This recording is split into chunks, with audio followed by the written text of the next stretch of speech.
Thank you, Simon, and thank you, everyone, for that opportunity. I don't know how you feel at the end of today, whether you feel... I felt this morning I was full of inspiration and vision and all these great ideas, and then as we got through a little bit into the reality of what we were shared with about what really is going on here and some of the issues, as people are politely describing them, I start to get a little bit deflated. I don't know, how do you feel? Do you feel inspired? Put your hand up if you're still inspired. Can you remember all those great things that happened this morning? No one left inspired? Come on, please.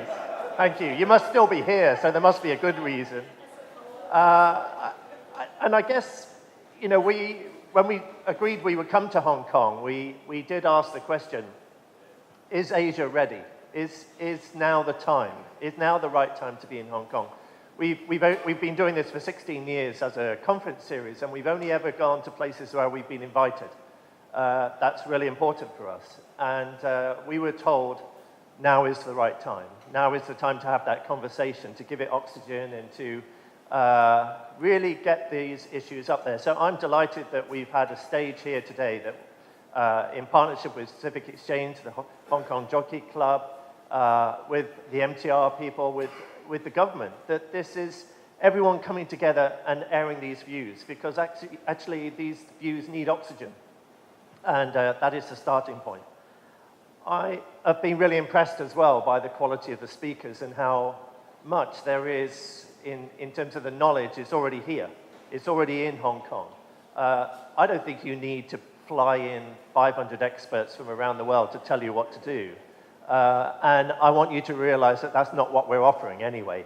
We will bring 500 experts here to Hong Kong, but to help you, you need to use them to decide how to actually validate the things you want to do anyway. And I think what we see around the world and what we've heard about from examples in so many places is that this isn't the first time things like the waterfront people are scratching their heads. Not just what to do, because I think everyone seems to be on a general agreement about what it is that we should be doing, but how to actually deliver it. And, you know, we've been working with the mayor. We hope to bring the mayor from Wellington, who's just transformed her entire waterfront in a 5-year period as term as mayor. And she was the worst person. She had to have, like, police protection at one point, because everyone thought it was the worst thing she could be doing.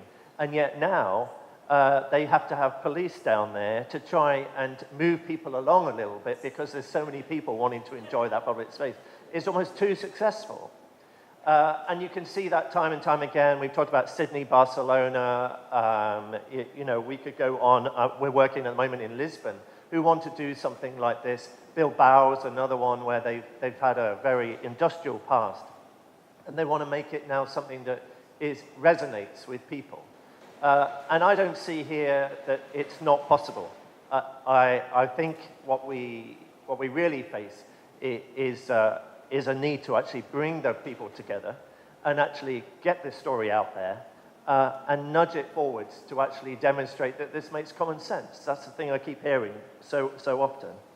And so, you know, we're here to provide that momentum, to add the sort of the things that I see working already, the sort of pockets of brilliance that we've been showcased are already here in Hong Kong, to join those together a little bit more and recognize that when those are joined up, when there is those connections, you get a better, a healthier, a happier city. And surely that's something we all want. So the agenda is going to be quite an interesting one, because this conversation is going to carry on now for the next few months, certainly until October.